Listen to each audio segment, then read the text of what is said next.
الدولة المركزية استنزفت على مدى أكثر من 30 سنة كميات هائلة من احتياطات النفط الخام بصورة جائرة دون أن تقدم شيئا مفيدا لأهل حضرموت دون التلوث البيئي والأمراض لإصابة سكان المناطق المنتجة.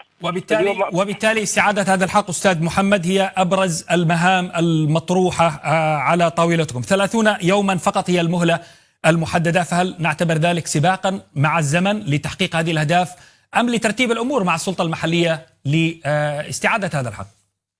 حقيقة نحن السلطة المحلية هي أحد الأطراف وليست الطرف الوحيد من أجل توحيد الصف لانتزاع حقوق حضرموت.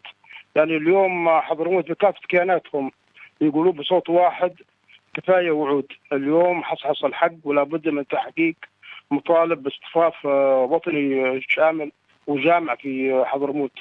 المطالبة بشكل مباشر بالكميات المستخرجة والمخزنة حاليا لمدة يمكن أكثر من عامين أن تكون مخصصة لإقامة منشآت كهرباء لتشال حضرموت من الكهرباء المستأجرة التي استنزفت إمكانية الدولة خلال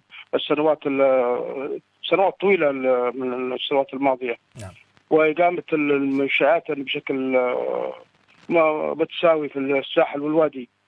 وأيضا هناك خدمات ملحة تعانيها حضرموت في مجال التربية والتعليم، مستحقات المعلمين، وفي الصحة أيضا هناك مشاكل، والمستوى المعيشي والخدمات.